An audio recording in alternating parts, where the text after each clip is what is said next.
Bonjour à tous et bienvenue dans la News Gamer numéro 74 et on doit faire un mea culpa dans cette News Gamer. Ça concerne pas la News Gamer mais ça concerne des choses qu'on a dites sur les jeux de l'année dernière. Ça concerne notamment The Walking Dead. Et oui, The Walking Dead, on avait tout simplement dit que c'était une amassée de conneries, que c'était pas un jeu de l'année, le jeu de l'année 2012, etc. Ça avait été fait parce que c'était un jeu ultra connu, une série ultra connue. Bien non, en fait, moi personnellement je l'ai fini hier. Et honnêtement, bon ok, c'est le jeu de l'année, on l'avoue, très clairement ça dépasse Far Cry, ça dépasse tous les jeux qui sont sortis l'année 2012.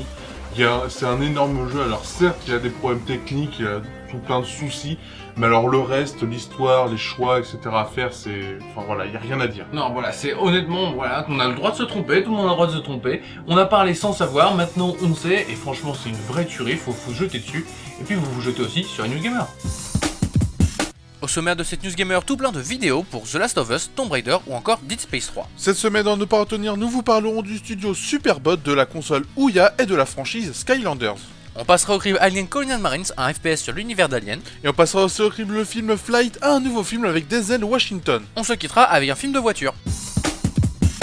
Toutes les semaines dans la News Gamer, on vous parle d'entreprises qui ferment, qui vont pas bien, de la crise qui touche le jeu vidéo. Oui, mais la crise ne touche pas tout le monde. Activision et Ubisoft ont publié leurs chiffres et ce sont des chiffres impressionnants. Voilà, Activision a dépassé, mais c'est un record, je crois que c'est un record, enfin, pour une entreprise de jeux vidéo et même pour eux-mêmes.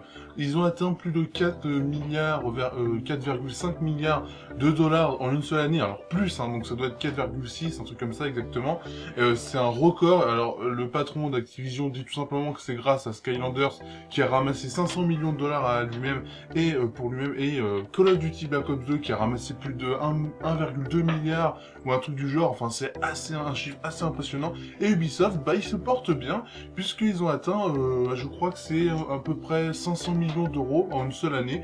Donc c'est plutôt un bon chiffre pour eux. Ils annoncent même les chiffres, par exemple d'Assassin's Creed 3, ils ont atteint 12 millions d'exemplaires, ce qui est plutôt pas mal pour un jeu vidéo. Et par exemple Far Cry 3 a atteint 4,4 millions et Just Dance 4, je crois si je me trompe pas, a atteint à lui seul 8 millions. Donc c'est plutôt pas mal. Oui, ça fait beaucoup de chiffres que tu dis, j'espère que vous n'êtes pas trop perdus. En gros, Activision et Ubisoft vont bien, tant mieux pour eux. Et puis sinon, tout de suite, on regarde des news concernant Tomb Raider ou encore The Last of Us. Il y aura bien des zombies dans The Last of Us. Le jeu de Naughty Dog nous a gratifié cette semaine d'une vidéo plus tournée action que les précédentes, nous mettant aux prises avec nos chers amis revenants. Le jeu sortira uniquement sur PS3 le 7 mai 2013.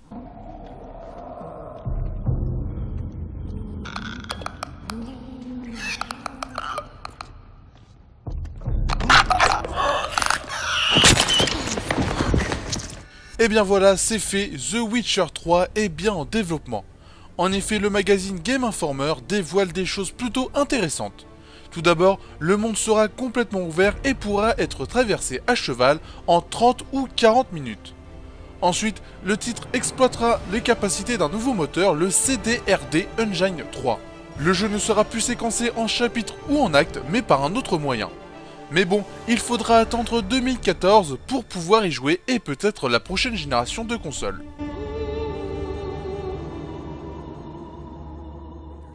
Encore du Tomb Raider dans la News Gamer, mais que voulez-vous, quand un jeu est bon, il faut en parler. Cette fois-ci, Crystal Dynamics nous montre le fonctionnement du déplacement rapide pour pouvoir parcourir l'île de façon plus facile si l'on veut revenir sur nos pas, histoire de récupérer une arme oubliée. Lara Croft investira nos consoles à partir du 5 mars prochain. That allows Lara to instantly return to any previously explored location on the island. After completing areas such as the site of the plane crash where Dead Space 3 est sorti, mais Electronic Arts souhaite vraiment en faire de la pub. C'est pour cela que l'éditeur a sorti une mini-série de vidéos en rapport avec le jeu. C'est plutôt sympa à regarder, surtout si vous n'avez pas encore le titre entre les mains. Et incontestablement, la direction artistique est au cœur de l'expérience.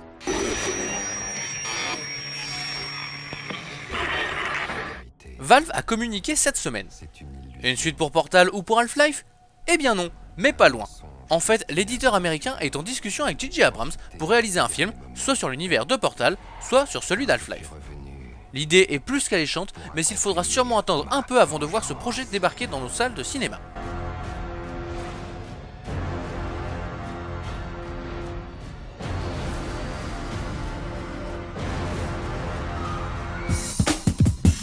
On vous a parlé tout à l'heure des grosses entreprises qui gagnent de l'argent, les moins grosses, elles en perdent.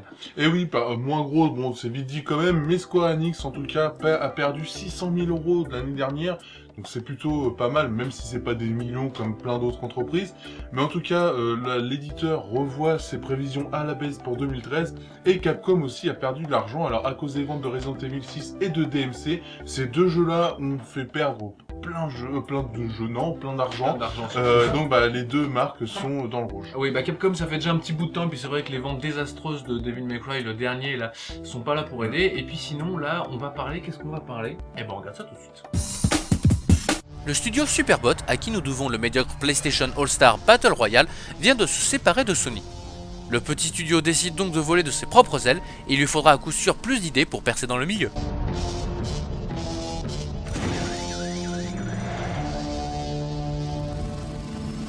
La Ouya, la célèbre console développée sous Android grâce à la plateforme Quickstarter, risque d'être une belle arnaque. En effet, la console devrait sortir tous les ans et seule la technologie changera, mais à quel prix? Ça sent le flop commercial tout ça.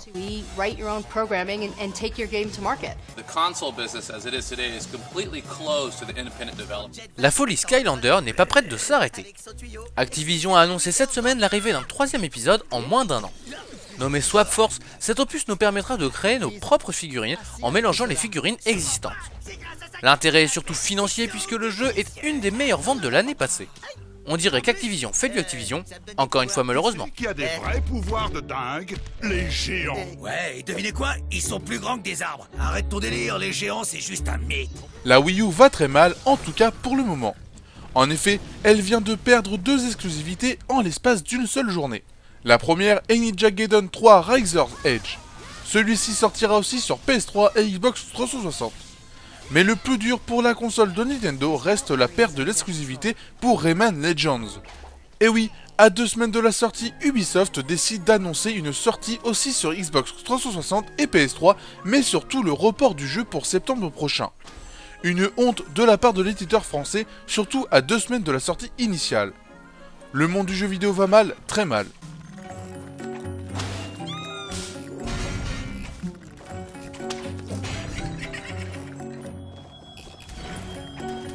Hitman est un jeu si culte qu'il appelle les adaptations de cinéma. Après un premier essai somme toute moyen, la Fox remet ça avec Paul Walker dans le rôle de l'agent 47. Le film semble parti du mauvais côté avec un réalisateur qui n'a fait que des publicités et une volonté de transformer le tueur à gages au code barre en remplaçant de John Rambo. Parfois, il vaut mieux que le jeu vidéo reste du jeu vidéo. Ils l'ont façonné, le trahissent. Dites-moi ce que vous savez. Il semble que votre propre agence vous ait jeté dans la fosse aux lions. Dans le passé au clip de cette semaine, Alien Colonial Marines et le film Flight. Pour Alien, donc c'est le retour en fait de la franchise, c'est un jeu qui devait sortir déjà en 2009 je crois, ou 2008 même. C'est un vieux jeu qui est en développement, Gearbox on a l'impression qu'ils sont un peu habitués. C'est leur spécialité. Ouais, c'est leur spécialité. Après Duke Nukem Forever, Alien Colonial Marines. C'est ça, donc bon c'est le retour des aliens dans un FPS, etc. Un peu bourrin, ressemblant à Resistance ou Killzone, mais aussi donc Flight c'est un film avec Denzel Washington qui parle d'un avion qui se crash et donc il y a de l'alcool en jeu, enfin bon, vous allez voir ça tout de suite. Après de nombreux reports, Alien Colonial Marines arrive enfin sur nos consoles, mais pour quel résultat? La première chose que nous regardons, c'est la technique graphique ainsi que l'ambiance. Concernant la technique, le tout reste assez propre même s'il manque des détails et surtout les bugs viennent ternir le tableau. C'est dommage. Par contre, pour l'ambiance, le jeu s'en sort honorablement bien. On se croit vraiment dans l'espace, dans un vaisseau abandonné où les aliens règnent. Un bon boulot. Not a good time, sir. Alien Colonial Marines est un FPS comme il en existe tant d'autres et c'est là l'un de ses défauts majeurs. Aventure scriptée et couloirisée, IA en carton et des gunfights pas très péchus, on ne peut pas dire que le plaisir soit au rendez-vous.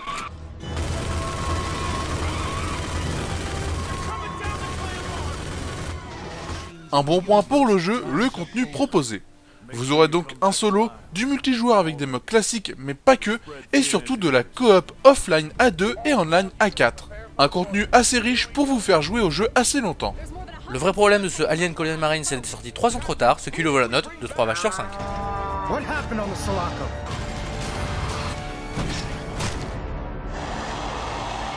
Un avion qui se crache et un pilote rescapé, ça s'appelle Flight et c'est nommé aux Oscars. Pour le casting de Flight, c'est plutôt sympa. À la réalisation, on retrouve Robert Zemeckis, anciennement réalisateur de Forrest Gump ou Seul au monde. Concernant les acteurs, on retrouve le très connu Denzel Washington, mais aussi Kelly Reilly, Bruce Greenwood et John Goodman. Un casting plutôt sympa, non?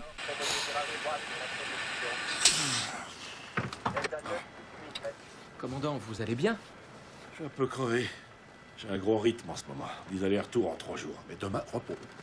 Flight se place dans la catégorie des bons films, mais des bons films qu'on regarde chez soi. La mise en scène est assez lourde, le film un poil longué et le scénario déjà vu en partie. Un bon moment tout de même, mais rien d'incroyable. Je vous dirais de pousser là-dessus. Mettez plein gaz, puissance maxi, c'est d'accord? Oui. Seulement quand je vous le dirai, ok? Qu'est-ce qu'on va faire? Pourquoi du tri m'a piqué? Nous allons le retourner. Comment ça, le retourner? Faut qu'on arrête ce plongeon. Le synopsis est simple, un avion se crache et le pilote, Whip Whittaker, incarné par Denzel Washington, arrive à sauver tout le monde. Sauf qu'à son réveil, l'homme est accusé d'être responsable. C'est là qu'il va devoir se rappeler de chaque moment. Malheureusement, au bout d'un moment, ça devient lourd. Flight est donc un film agréable, mais on a vu mieux, ce qui lui vaut la note de 4 vaches sur 5. Ça va, commandant Whittaker? Les médocs qui me donnent, ça me démolit, je me sens... Ouais, comment on manque, j'arrive pas à dormir. Les médocs, qu'est-ce qu'ils te filent comme médocs? Après un passé au crible un peu méchant cette fois-ci, il faut le dire, on arrive à la page publicitaire. Vous pouvez nous retrouver sur le site total-gamer.com pour plus d'infos, mais aussi sur le forum, venez, on discute et tout, c'est plutôt sympa. Mais aussi vous pouvez venir sur Twitter, Facebook, YouTube et Dailymotion. Et puis vous pouvez venir bien entendu sur jeuxvideolive.fr, comme tous les dimanches, vous avez, j'espère, maintenant le rendez-vous noté dans un agenda, à partir de 20h30, hein, grosso modo, on n'est jamais trop à cheval sur l'heure, mais on reste le temps qu'il faudra, et cette fois-ci Talkman, il aura dormi, donc on pourra rester super longtemps, il n'y a pas de souci, on aura la patate. J'espère que vous avez prévu vos questions. Et puis sinon, on se quitte comme d'habitude avec ce qu'il fallait voir. Et encore une fois, une vidéo de fin pas très géniale, quoi. Voilà, donc c'est la bande-annonce de Fast and Furious 6. Alors, il y en a beaucoup qui l'attendaient, machin. Alors, nous, on s'en foutait, hein, très clairement.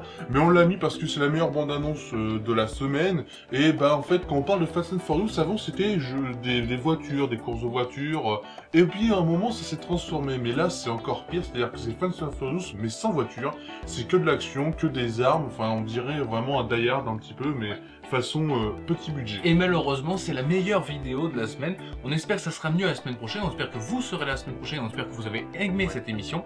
Et on se dit à la semaine prochaine. Salut.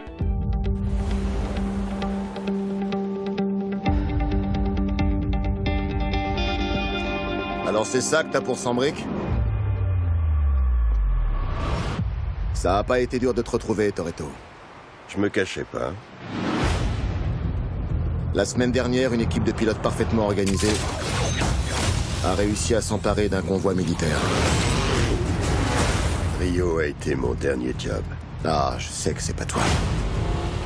Tu vas m'aider à choper les coupables. Ah ouais? En quel honneur, Ops? On a traqué ce gang à travers 12 pays. Elle date d'il y a une semaine. C'est impossible. J'ai besoin de toi, Dom. Toi et ton équipe.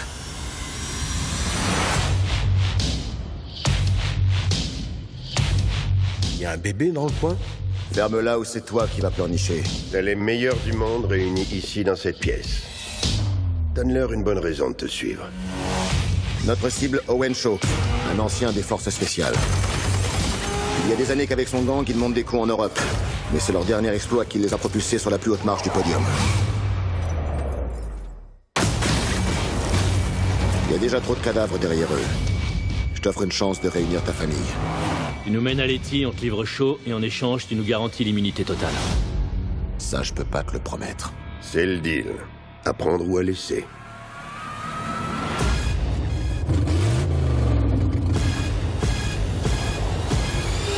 Fonce ou crève.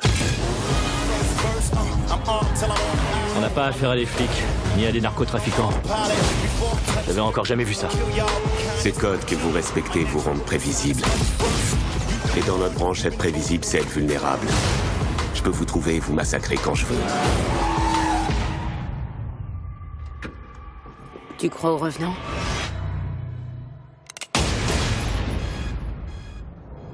C'est peut-être plus la Letty qu'on connaissait. On tourne pas le dos à la famille. Même si elle l'a fait.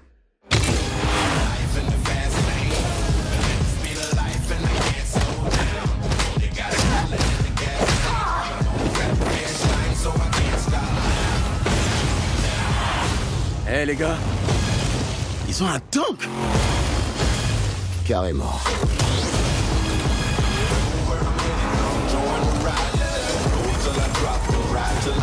On est face à du véhicule de guerre. C'est pas notre cam.